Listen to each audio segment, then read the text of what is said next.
Here I am taking the opportunity to thank Leader of Opposition Devendra Fadnavis sir, State President MLA Chandrakant Dada Patil sir, MP Pune Girish Bapat ji sir, MLA Lakshman Bhau Jagtap sir, City President MLA Mahesh Dada Landge sir, and my special thanks to State President Economic Cell Bharatiya Janata Party Milinji Kanade sir for providing me this opportunity to conduct this event.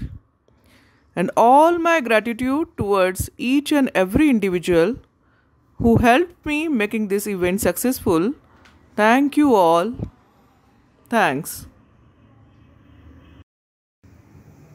Good morning all. I am Sanjeevani Pandey, President Economic Cell, Bharatiya Janata Party, Pimpri Chinchwad Shahar, Pune, Maharashtra. As you all know, today is the 5th September, Teachers' Day. We celebrate Teachers' Day in the honor of birth ceremony of Honorable Dr. Sarvepalli Radhakrishnan sir, who was first Vice President of India and second President of India. Dr. Sarvepalli Radhakrishnan sir was a professor of philosophy in Mysore and Calcutta University. He also served as a professor in the University of Oxford. उन्होंने हमेशा हिंदुज़ियम को promote किया है और represent किया है India के तौर पे वेस्टर्न रीजन में भी, वेस्ट रीजन में भी। तो वेस्टर्न कंट्रीज के बीच में और इंडिया के बीच में एज ए ब्रिज वो हमेशा हिंदुज़ियम के लिए माने जाते हैं। उनका कहना था teachers must have the best mindset and we teachers are very much proud to have such a great academician, scholar of the 20th century. We are also fortunate today because we will be interacting his direct grandson, Dr. Honorable Subramaniam Sharma, on this auspicious day. Honorable Dr. Subramaniam Sharma is MBA from IIM Ahmedabad. He has completed his PhD in economics from Harvard University and second PhD in company law from the same Harvard University. Honorable sir, Sudiksha group of companies run करते हैं जिसके तहत media and entertainment, pharmaceutical manufacturing, retail, health care, energy, IT sector, इस तरह के कई group of companies के वो डायरेक्टली ओन और रन करते हैं। This way he own and run as an entrepreneur around 18 companies and indirectly he runs around 600 companies. Thus, around nearby 20,000 manpower working under him. 20,000 से ज़्यादा एम्प्लॉयज आपकी company में recruited हैं। आप नीलकांत सम्मान से अवॉर्डेड हैं, सम्मानित हैं और आज हम बहुत भाग्यशाली और गौरवान्वित महसूस कर रहे हैं कि आपके grandfather doctor Sarvepalli Radhakrishnan sir के बर्थडे के दिन, टीचर्स डे के सेलिब्रेशन के दिन आज हम आपसे रूबरू हो पा रहे हैं। तो शुरुआत इसी से करते हैं। सर, थोड़ी कोई छोटी सी उनकी याद आप हमारे साथ शेयर करेंगे तो बहुत अच्छी आज के इंटरव्यू की शुरुआत हो जाएगी। Namaste, and it's my privilege and honor that I represent Dr. Sarvepalli Radhakrishna's family in wishing each and every Indian, each and every people across the world a very, very happy Teachers' Day. It is also very nice to share a lot of memories of Dr. Sarvepalli Radhakrishnan. It is always good that when we have been discussing about a legendary philosopher, the ancient and the present day history which a country has seen, a philosopher, an educationist, a teacher who lived one of the best of the lives in this country. One among the last grandchildren of the era where we have seen Dr. Radhakrishnan, we all lived personally on the memories of a legend, Dr. S. Radhakrishnan. One of the memories when you see people, his students who carried him when he got elected as a president in the Mysore, you hear the story where every student carried him in a palanquin to the railway station. You can see when he was traveling after becoming president, when he has come back to the native place of Chennai, he has spotted his teacher standing near a tree. He got down and went there to greet him. Such is the simplicity of this great man. Whenever I go and travel today across the globe, people carry the name and they share a story about this. Honorable Sir, God has favored you with one more fortune, that your other grandfather was Dr. V. Giri, Varahagiri वेंकटागिरी, जो चौथे president राष्ट्रपति रहे हैं भारतवर्ष के। आप उनके भी grandson हो। Bharat Ratna recipient doctor V Giri has signed 2 documents जो आज भी इंडियन पॉलिटिक्स एंड इकोनॉमिक्स को शेप अप करता है। पहला था शिमला एग्रीमेंट और दूसरा bill of nationalisation of bank. ये बहुत ही बड़ा रेवोल्यूशनरी स्टेप था, बैंकों का राष्ट्रीयकरण। ये आपके ग्रैंडफादर डॉक्टर वी गिरी, जो चौथे राष्ट्रपति थे भारतवर्ष के, उन्होंने सैंक्शन किया था। हम बहुत भाग्यशाली रहेंगे अगर आप उनकी भी कोई छोटी सी याद हमारे साथ शेयर करें। Yeah. Talking about the next president of India, Sri V. Giri, incidentally being from the same family also. Landmark judgments, landmark agreements have been signed during this period. Yes, of course, Shimla Agreement, the Nationalism Bank. India started moving towards globalization. India started moving towards centralization during the era where there was a time where we are shaping up, during the time where we are from a post-British rule. Sir V. Giri was there to see that these are the nationalized banks has to be done. As far as the country, when you are talking about the relevance of Sri V. Giri in this context, it's also been told that banks were in a very infantile stage when V. Giri also shaped up by nationalizing banks, talking about the ancient banks, started controlled by the erstwhile kings and maharajas. When the banks were united, the first time you are taught about economy in the country, the rupee valuation, the discipline of the money, the supply chain, these are the process where it started during this period. Instantly, Sir V. Giri ji was also there as a grandfather. I have very, very fond memories when I met him. A long time was there. When I was a very much kid, I used to play with him, seen him, how simple he was. Such a large family, such a humble personality. Grew with him, grown in a families where such a legendary person who was also a freedom fighter, who was also a politician, who also succeeded himself from a very, very humble beginning to take the topmost post of President of India. Talking about Shimla Agreement and the nationalism of banks, that was a landmark judgment has to be done in the post-Republican era where India was started moving into a greater economy, where we started understanding how the economy should be growing.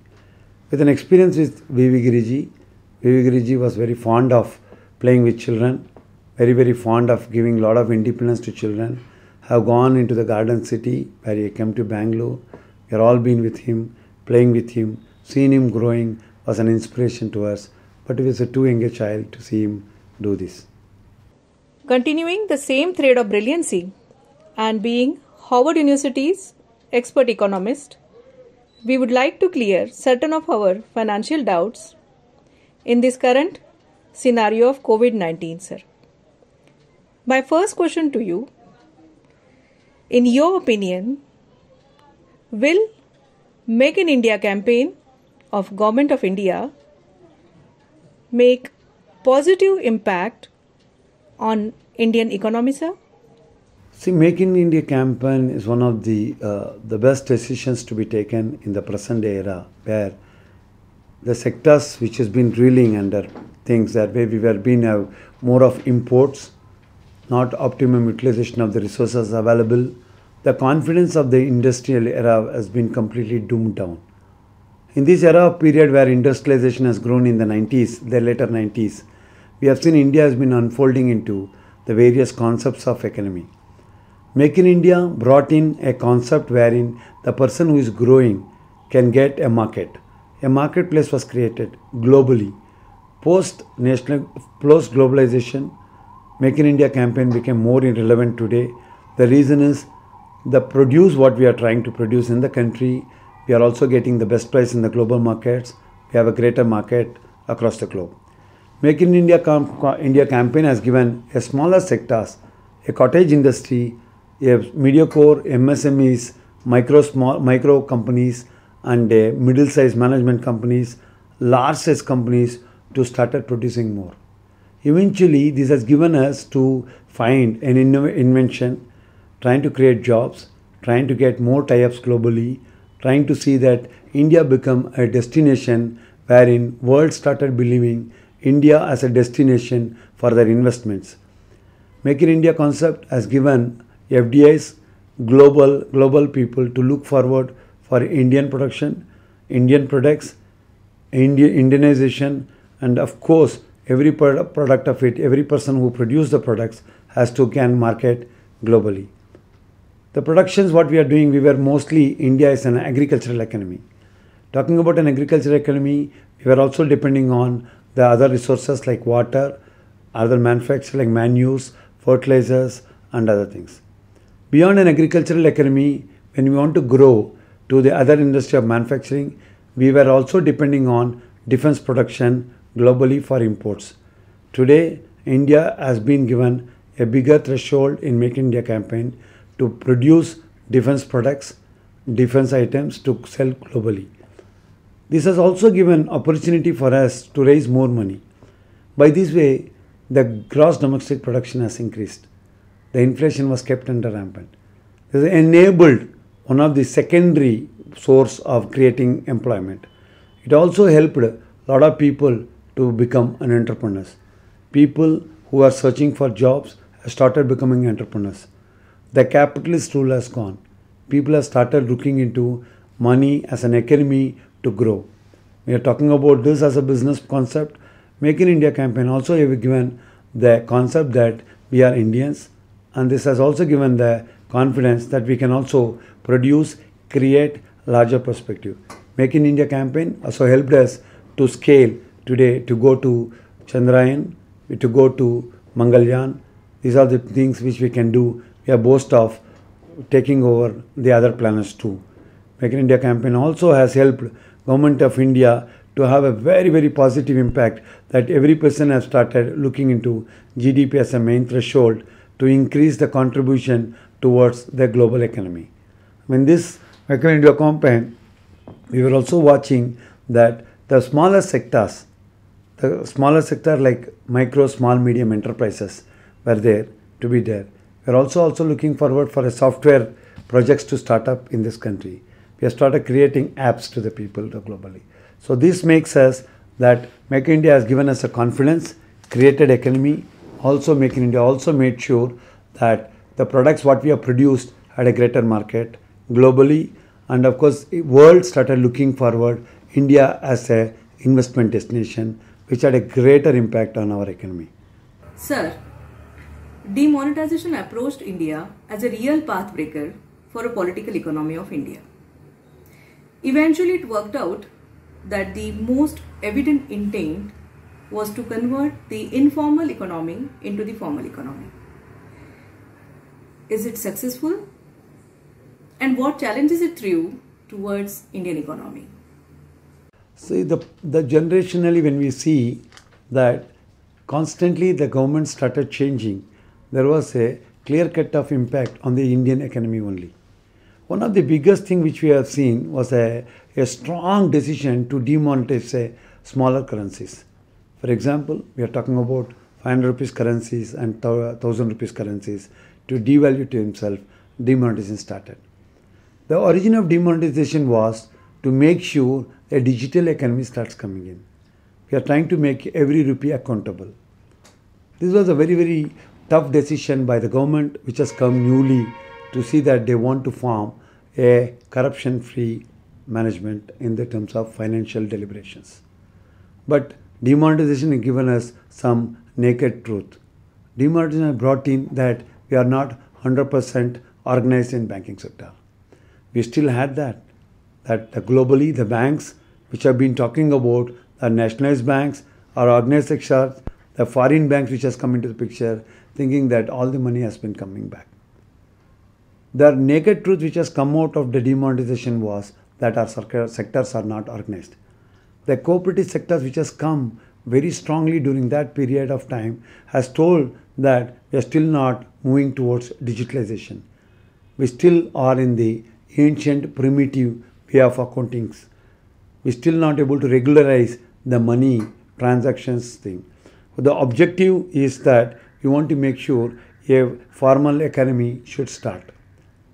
The drive was good, the effort was there, execution was there. The problem came up was that the sectors was very wide.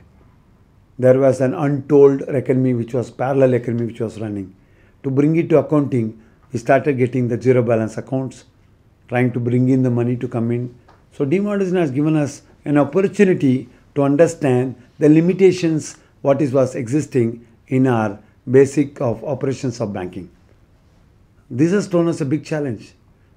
As far the government of India is concerned, the Reserve Bank of India is concerned, that there was a need for 100% regularization of all the sector banks.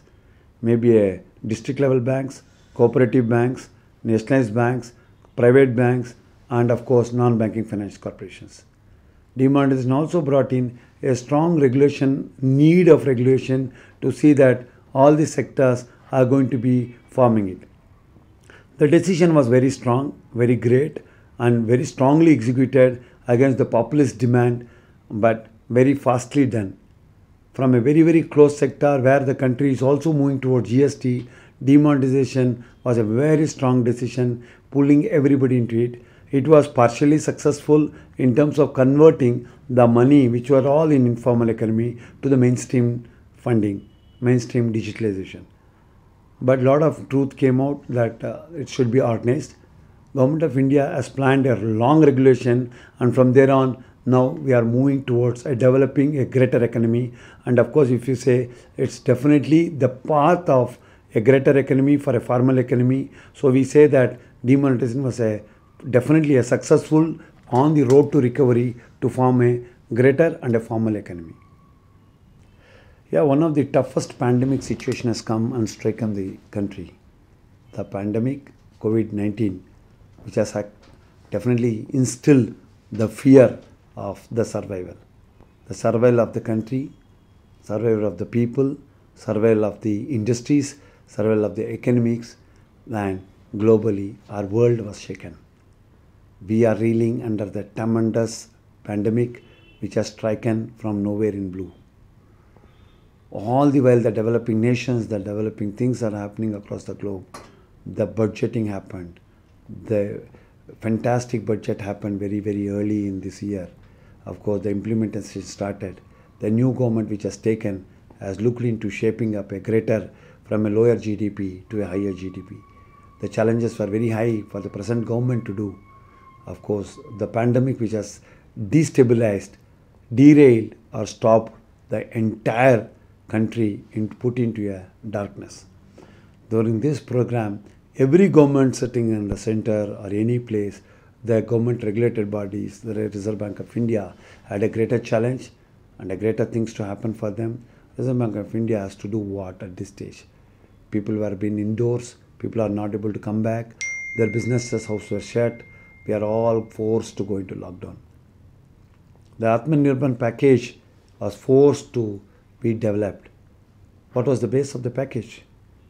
The government has to take care of the employees, the laborers, the hardworking people, the micro and small business enterprises, or the exports are going to be there. What we are also giving huge amount to do the selection of the money what we are going to do.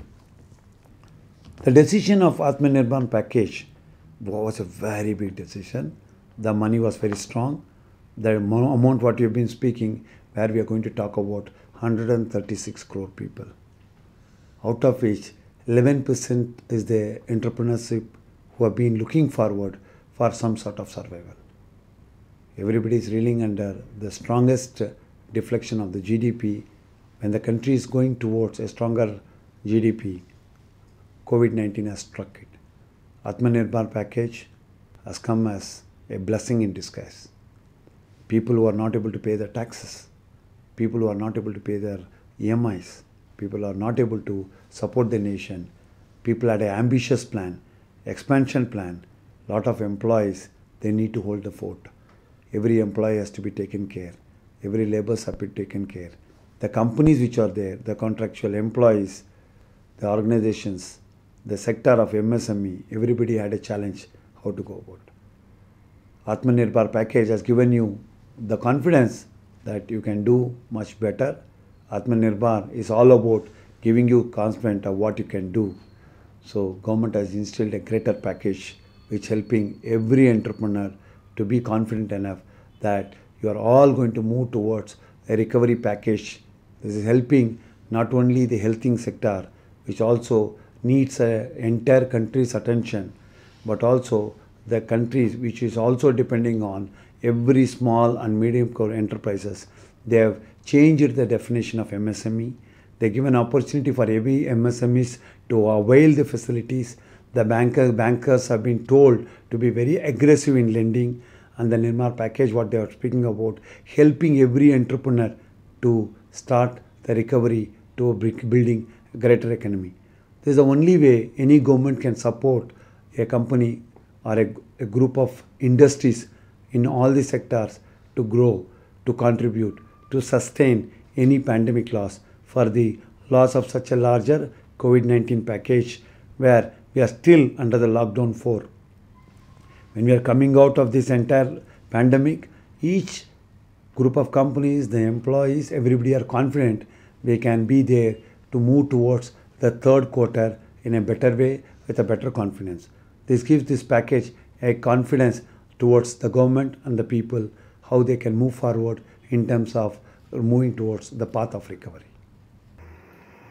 What will be the impact of COVID-19 on informal sector and the small entrepreneurs of India? COVID-19 had very strong impact on smaller entrepreneurs. Lot of people are under fear, threat, anger, immediate attention. COVID-19 has also given that each person has to help the other fellow individuals. In this picture, small entrepreneurs who are all there, but definitely Indian economy or Indian entrepreneurs were all very conservative in their approach, in their lookout, in their attitude towards the expansion plans. Who had a plan, who want to expand, has slowed down. But it's not going to definitely affect us on a larger package because we have a government is very strongly helping each small entrepreneurs to sustain it. Given them packages that they can delay their taxing, they can delay their filing, they can help them to restructure the organization. They're given time for every entrepreneurs to sit down and look for a better expansion plan. So this also has thrown off that the impact has given employees an opportunity to go back. And people who are working, as some sectors, yes, of course, a lot of people lost their jobs, a lot of money flowing has been stopped. They were looking forward what they can do in the coming days for them. But one thing came into it, that we can also be conservative. We can also look forward to better things in a very, very small things. In a crisis hit by the country, both physically and mentally. COVID-19 has also given the sectors for a smaller entrepreneurs a bigger challenges in terms of settling down during adversities. This has helped every entrepreneurs to look back into their dashboards, plan their future in a very, very conservative outlook. Yes, of course, it has affected them on a daily basis. They're not able to get their customers intact. They're not able to do their plans intact. The production has stopped. Everybody is concentrating on that. So no exports are happening. We are not able to raise investments to the country because across the globe, COVID-19 has impact. The people are the smaller sectors are the little bit most widely affected. The reason is they are struggling for their working capital requirements. Their capital expenditure are being taken either by a debt, and the debt has to be serviced. Even though Atmanirbhar has given them a confidence that debt can be restructured, debt restructuring is happening, but the business has taken a hit. The people who are looking forward for the business are crawled back from that. Now, post this entire scenario, India is moving towards. The better thing is that we have come out of this type of a scenario very fast. People have opened out now, slowly moving towards the lockdown, getting de-lockdown to get a better outlook for the country to look forward. Yes, exports are going to be hit in a big way, but small entrepreneurs, I think that more or less they're getting into the back again, into the action in the coming months to come. But this year, 2020 has become a little slowdown for them. I think looking forward for a greater 2021 for every entrepreneur, for the making of it. Government of India is helping them to reshape their money requirements, helping by themselves, by the banks under the non-banking finance corporation. Now, related to women, what role women play in Indian economy? This is a country we have seen the largest bank of the country, the world's number 2 bank, State Bank of India, is headed by a woman. Largest private sector is headed by a woman. Women have moved forward right from a smaller sector to a larger sector, mid-sized sector. Today we see women playing active role in building their own products, in marketing their products, in also working towards it. Today 30 to 32% of the women have started moving towards their employment. They're also looking forward to start their own business. Initially started as a cottage industry, women started becoming self-entrepreneur groups, forming from a self-help groups to a larger participation in terms of setting up of private limited companies, also participating in terms of setting up larger sector companies also today. Women personally, right from the beginning from a cottage industry, they were being a force to reckon with on contribution to the economy. Both as a housewife, she's been conservating the money in helping the economy to grow. A proper management of household expenses was being managed by the woman. And woman from there, she has moved that what I can contribute to the family of 3 or 4, the woman have decided that I will also go outside and start working. Today they are playing a vital role in helping that.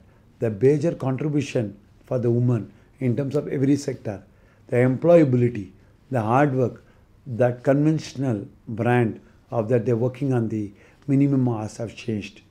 People have started moving towards more so women in terms of getting themselves adjusted to any situation. They're also been part of building different brands. They're also part of working in a companies, working in banks, even in defense today. They are working towards every part of it in building the GDP of the nation. Women is playing a very vital role, not only earlier as a backseat, helping the families. Today they are taken front hand, moving towards a generation wherein they are always completely involved in the process of nation building. The economy is also playing a vital role. Earlier if you're ancient history, where only the head of the family is to work. Today everybody in the family is working. The husband and wife is working. Woman is playing a vital role. Not only managing the family, she is going out and working, building the companies. Woman is also today started on their own. Government of India is helping them to start their own. The women schemes are helping them more to become greater entrepreneurs. From the thought process of an MSME, they are also moving towards a greater economy. I can say the woman as a teacher, woman as an employee, woman as an entrepreneur, woman as a medium and small scale entrepreneur to a larger entrepreneur. They've been leading in front to build a larger economy for the country. Women per se has contributed completely in terms of helping the nation to come up and beat. And we should be proud. Today our finance minister is also a woman who is putting round the clock service, helping them to restructure the package. And such a worst pandemic happened in this world, and the finance minister is leading from the front to set up the packages completely, helping every sector, not only one sector, overall to build the nation back the country which has been devastated to the normal path of recovery in such a very, very short span of time. Now last, considering poverty, pollution, reservation system and current education system, is India really developing? In any country, the biggest problem we are going to face is population. Population in turn digress themselves into poverty, and poverty also gets into the lot of the need-based arrangements have been done. Over a period of a time, we are come to an era where we are also getting into reservation systems. Education system has become the need of the hour.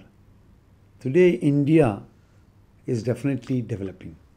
The reason so, as the population is growing, the need has become very more, the necessities has become more, the idea of growing has become more, and everybody wanted to be a contributing factor. When this saying that our literacy have improved quite drastically, people from the villages are also trying to get educated. The literacy programs are helping them to become educated youth. The reservation systems, even though it has been age old for the Freedom India to come in to accommodate even poverty driven children to get the best out of it, everybody is contributing their might in terms of moving away from reservation because competition has become very, very high. However, the biggest challenge today is that the population is coming up to 136 to 140 crores, massively growing in the country wherein such a big, large sum of people are growing on a pace. The challenges like COVID-19 is coming up, but we are also contributing. The GDP has started moving towards it. Because of COVID-19, there is a setback in GDP, but everybody is contributing. From a poverty based on the number of people, poverty always that ratio keeps changing. But the population which was in poverty has started moving towards middle class families, upper middle class families are there. Reservation system was mandatory during pre-independence era and post-independence era. This is the biggest challenge. In 70 years of independence, we are moving towards a universal system and single policy code for every Indian citizen born in this country. So reservation is going to slowly move on, but it will not happen immediately. But the need of education has started at every level. India is moving towards Digital India, Make in India, Atmanirbhar. People are moving towards a greater personal, self-confident individual citizens in this country. In such a large population is going, pollution is always a threat. Right? Greenhouse effect is also a threat. But we are also trying to see that consciously, right, Swachh Bharat have started moving in. The governments have started constantly working towards giving the conscious knowledge to each individual that citizens should move towards, right, clean up Swachh Bharat. People have to also consciously come that they all should get education. The new education policy have started coming in, giving them the options to every child to get education. The right to education is there. Education has started moving in. Poverty is started getting addressed. Pollution is a bigger effect. As the population moves in any country, pollution is always a challenge for anybody. But noting all, overall, India is moving from an underdeveloped to a developing country. More so in the coming year or so, or the later part of it, the decade and century, we are going to be the force to reckon with globally as the developed country, because we have scaling skies, we are going towards space, we have touched the Mars in the first attempt, we are going towards moon, we are also trying to put in Chandrayaan back again with a man-manned machine. And India is developing in terms of education. We are contributing across the globe for the people to grow. We are contributing to the world economy. We are sending people across the globe. People are traveling. Migrants are happening. Knowledge is coming up. And globally, Indians are taking larger seats in handling bigger companies. The top 10 companies in the world is handled by Indians. This gives us a very positive confidence that India is moving towards greater developing country into a G8 countries. Once again, thanking everyone for giving this opportunity I wish everyone, including I join the entire family and the nation to wish every child a happy Teachers' Day, thanking every teacher who is contributing to the nation building, a very, very thankful Teachers' Day to one and all.